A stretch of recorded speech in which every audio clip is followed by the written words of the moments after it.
नुकताच राज्य सरकारने कर्जमाफीच्या अनुषंगानं केलेली घोषणा आणि त्याला दिलेली 26 डिसेंबरची मुदत या पार्श्वभूमीवर शेतकरी काही प्रमाणामध्ये एक सुटकेचा श्वास टाकत असताना ज्या पद्धतीची रणनीती या राज्याचं सरकार आणि बँका मिळून शेतकऱ्यांना या कर्जमाफीपासून वंचित ठेवण्याचा प्रयत्न करतायत की काय, अशा प्रकारचं चित्र दिवसेंदिवस समोर येऊ लागलेलं आहे। नुकताच ऊसाचा हंगाम सुरू झालेला आहे। यापूर्वी ऊसाचं बिल कारखानदार त्यांच्या संबंधित असणाऱ्या पतसंस्थांमध्ये शेतकऱ्यांच्या खात्यावरती वर्ग केलं जायचं, परंतु यावर्षी नॅशनलाइज बँकेमध्ये बिल अदा करण्याच्या संदर्भातली कार्यवाही सुरू झालेली आहे। सोबतच जिनिंगला घातलेल्या कापसाचं बिल सुद्धा नॅशनलाइज बँकेमध्ये जमा होत आहे आणि हे बिल कर्जामधून वसूल केला जाण्याचा प्रयत्न बँका करतायत। दुसऱ्या बाजूला उत्पादन खर्च वाढलेला असताना, फार मोठ्या प्रमाणामध्ये अतिवृष्टीने नुकसान केलं असताना अशा प्रकारचं बिल वळती करणं शेतकऱ्यांना प्रचंड त्रासदायक असणार आहे। तेव्हा हे ताबडतोब थांबवलं जावं ही मागणी पण किसान सभा करते आहे। दुसऱ्या बाजूला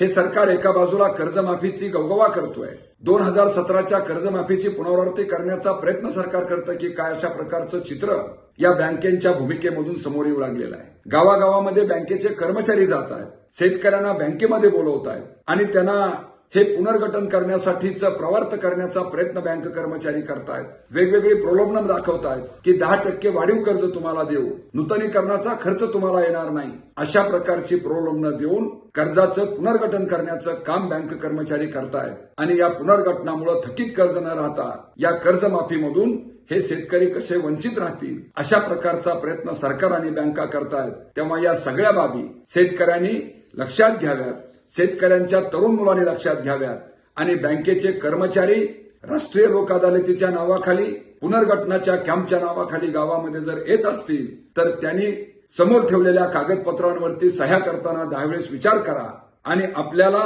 या कर्जमाफीपासून वंचित करण्याचा प्रयत्न बँकेचे कर्मचारी आणि सरकार करतंय का, याबाबतची शहानिशा करा आणि ही कर्जमाफी जी आपल्यावरती खऱ्या अर्थानं प्रचंड मोठी गरजेची आहे, या कर्जमाफीपासून आपला शेतकरी वंचित राहणार नाही, यासाठीची सावध भूमिका संबंध शेतकऱ्यांनी घ्यावी आणि बँकेने प्रोड्यूस केलेल्या कुठल्याही कागदपत्रांवरती बिनदिक्कतपणे सह्या करू नये, अशा प्रकारचं आव्हान आपणा सर्वांना करण्यात येत आहे।